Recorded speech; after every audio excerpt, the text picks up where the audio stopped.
live at the open house. This is a listing we have in Upper Marlboro, Maryland. Just got in and trying to get situated. As you see, we have a few snacks, sodas. Got some pens for the visitors. We got a flashlight with my business name on it. Obviously got the business cards as well, but these are there for those that stop by. I try to keep the camera away from the people walking in, but some of them don't mind. Maybe later on I'll give you guys a tour of the property. Got a little bit of music going on in the background, and I'm trying to get settled down myself right now. I just got here maybe 5-10 minutes ago, and decided to do this live. It's a brand new, newly renovated condo, ground level condo, 3 bedrooms, 2 baths. It's going for almost $300,000, $299.99. Central Springs, Georges County, Maryland. And there you have it.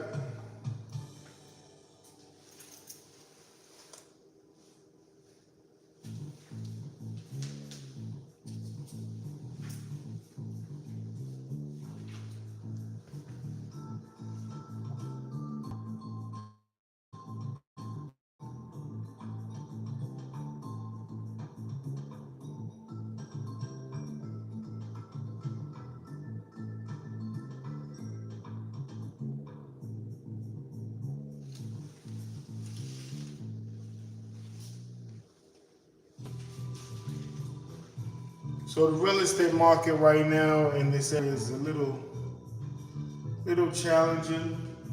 Let me see if I cut the light off. All right, look.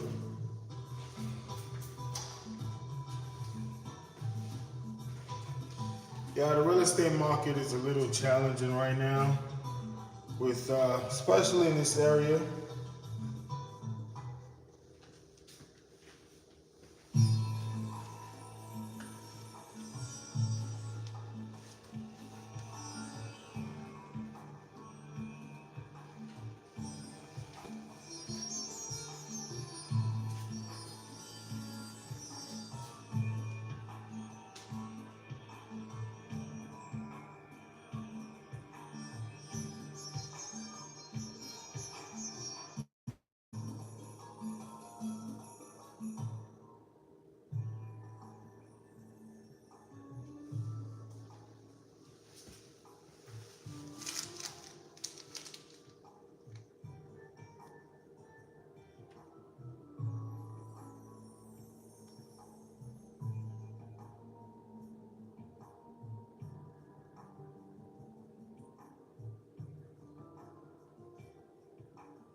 Yeah, I just had a check in with some people that stopped by. But the real estate market, as I was saying, is a little interesting right now. You got the government shutdown. This area is highly financed and supported by the government. So this government shutdown going on a month is sort of affecting things a little bit. But the market was already slowing. It was kind of transitioning to a buyer's market. For the past couple of years, it's always been a seller's market, but now we're leaning more towards the buyers. But this property, as I mentioned, is fully renovated. Almost every appliance here is brand new, except for, let me see, everything is brand new actually. Brand new washer, dryer, water heater, oven, microwave, refrigerator, newly remodeled kitchen. We'll do a little tour at the end. But right now, just got here, set up for the open house, and we're gonna see how things go. All right.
So we're gonna do a quick tour of the property. Let me cut this light on.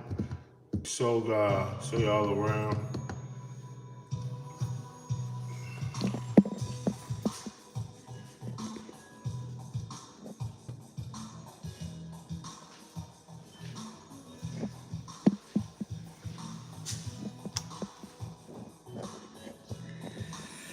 As I mentioned, this is a newly renovated, you can say condo. It's in the condo complex. I just got in here, so I need to settle down and get things together. But this is the kitchen. Got a few items on the countertop.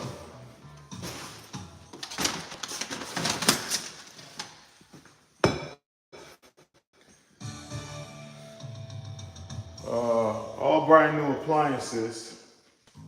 Brand new refrigerator. This is the pantry area. A couple items in there from the contract that I was claiming, but that's the little pantry. This is the living room area. Everything is brand new, newly renovated. It's a ground level condo. That's a shopping center in the back, and you kind of have a mini patio area. Not the best view, but at least people, it's the back of the shopping center that it faces. And you have your little patio area right there.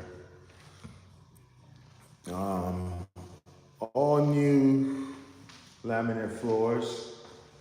It's actually, it's the ground level condo, and you have a two-story condo right above this one. But even though the ones above this are 2 stories, this one has more square footage. So It's just some people like being upstairs, but for like an older person, this might work better. It's one level. I actually have a client who wants all the bedrooms to be on the same level because they got younger kids. So this, for instance, may possibly work for that buyer. And in here we got I believe this is a water heater. And the water heater is brand new as well. That was just recently installed with the renovation. HVAC is not brand new, but it was looked at by a technician. Here we got the appliances. And these are all brand new. Let me cut the light on. Brand new side by side washer and dryer. So we got 3 bedrooms here. This is the first bedroom. Can most likely be for a kid. And we have all these blinds here as well. If you want it to be a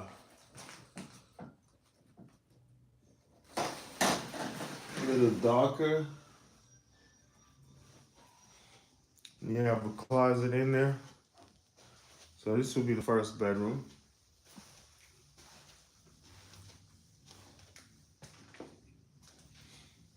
This is the hallway bathroom.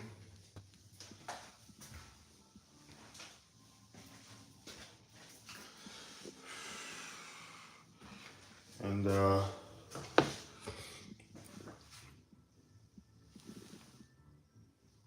everything is brand new.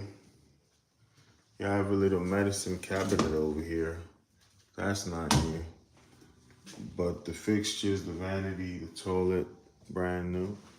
This is a second room. So these 2 bedrooms are similar in size. This is a little bigger because the closet here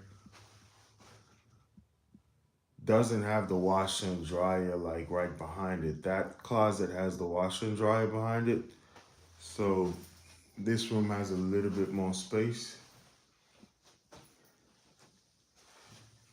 You got the room darkening shades if you choose. This is a towel closet.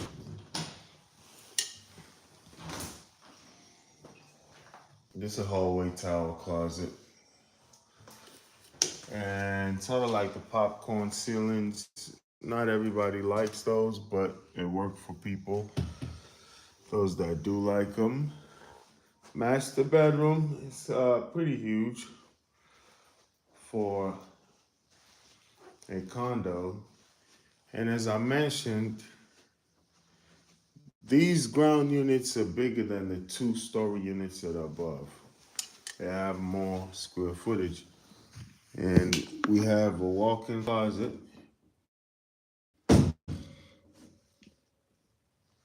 All brand new carpet, recessed lighting. And this is the bathroom in the master bedroom. Once again, newly renovated.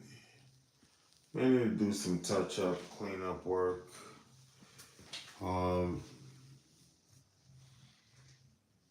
Yeah, but this is turnkey, move-in ready. You're ready to go when you purchase this property. So we've had was it 4 offers so far? It's been on the market for about 2.5 weeks, but the offers were a little too low, quite frankly. So none of them were accepted. Got another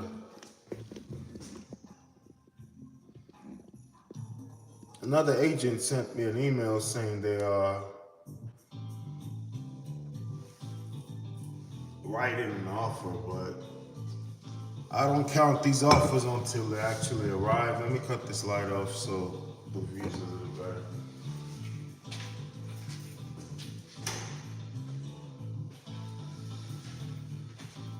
Yeah, so we got another agent that said they'll be submitting an offer shortly, so we'll see how that goes. And this is in Upper Marlboro. It's in the Kettering area. The comps around here go for about 315,000 for something like this, but most people would probably want the units upstairs, right? That's why we dropped this to right around the $300,000 mark, and I believe it's going to sell. It's just one thing I know with real estate, it's all about lining up the buyer with the house. I've had houses that are so unique. For instance, I had one in a cul-de-sac with three car garage, a 3 car garage property, which doesn't work for everybody, but I had a gentleman who just loved it because he has multiple cars, likes to work on cars. So it's all about matching up the house with the buyer. I had one in Waldorf. I sat on the market for a while. Then all of a sudden we got somebody who was like, wow, this is my dream home. It was just unique in the way it was built, as far as the way the bathroom and the shower was kind of split downstairs. Doesn't work for everybody. But that family saw it and they were like, hey, I gotta get this. So yeah, we're here. We're gonna have the music on the background as I interact with these people walking in.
Yeah, so I don't expect too many people to stay on the live, just obviously because I'm not going to be able to stay on camera talking all the time. Um, I got to talk to the people walking in. And one thing with open houses, just a tip for agents: when you do open houses, I wouldn't stretch them for too many hours. I try to do them on the weekend, and I only do them for a couple of hours, a short window, so you get a lot of people that turn up right around that time, and that works for me rather than having a 4 hour open house, right? You want to come in, jump in and jump out. Just a tip and a strategy that I like to use.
So another tip for the agents, right? When you do an open house, you need a signing sheet.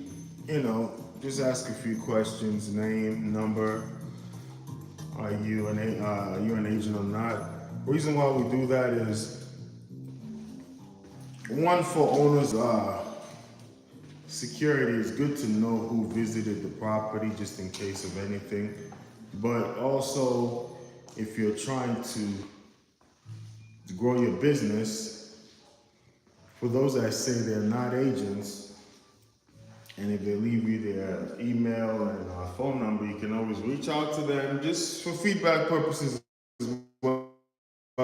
Because sometimes in the open houses, you don't have the opportunity to talk and interact with the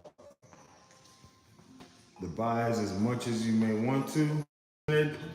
And because some people do have agents, but the agents, for instance, may not be able to make the open house, so they just show up, which is fine. But if they're not represented, you can then probe and go from there and see if you can be able to help them get the house they're looking for. So those are all strategies we kind of use to kind of grow your business. There are some agents who that's the only way they use to grow their business. They just go to their firm, talk to the list of agents, volunteer to host open houses.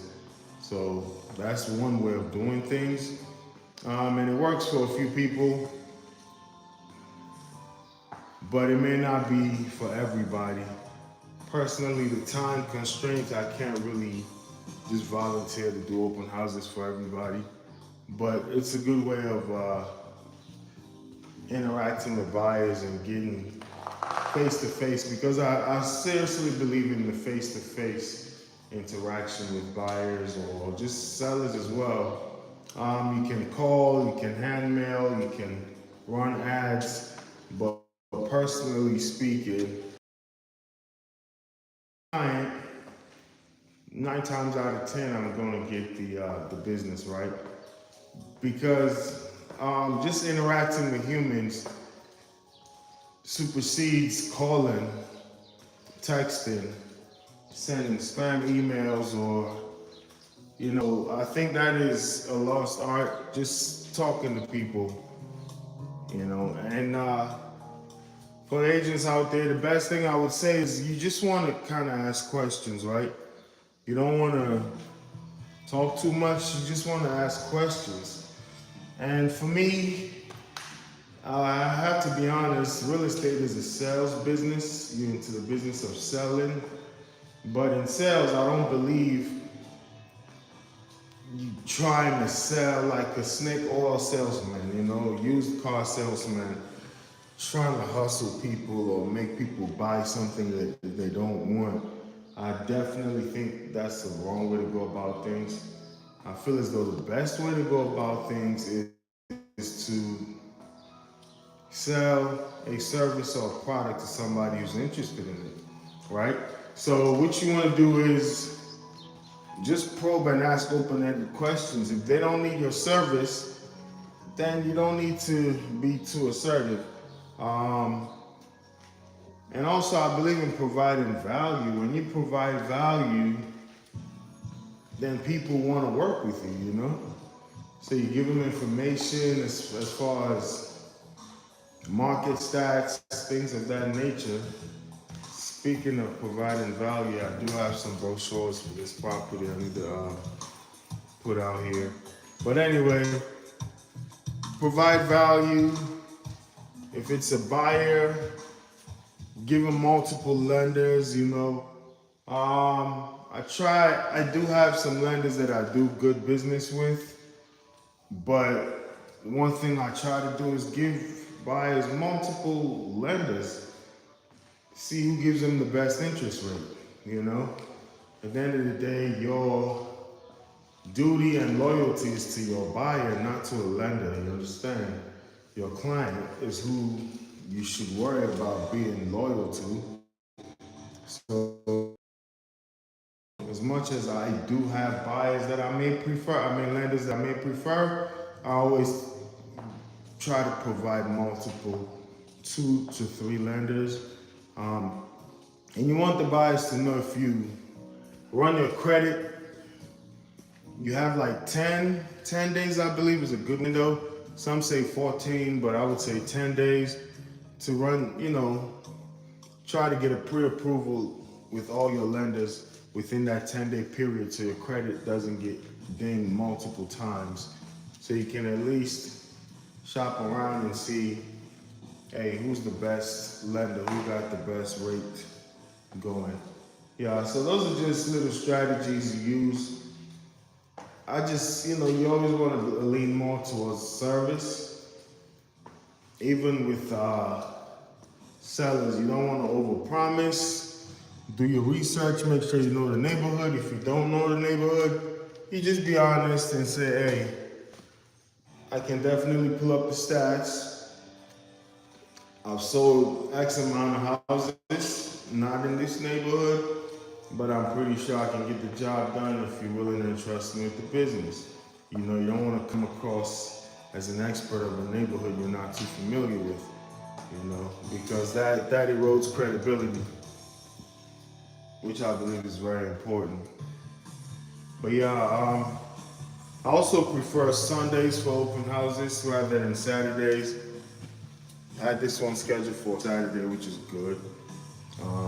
Just based on the way the schedule rolled out. As I mentioned, we already got like 3 or 4 offers for this property already. Doesn't mean you stop marketing the property, and that goes to your credibility, right? You promise when you do the listing appointment, hey, I'm gonna do 2 open houses every month, whether offer's on the table or not, right? And hold on, we got some in. Let's go handle that.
So these are some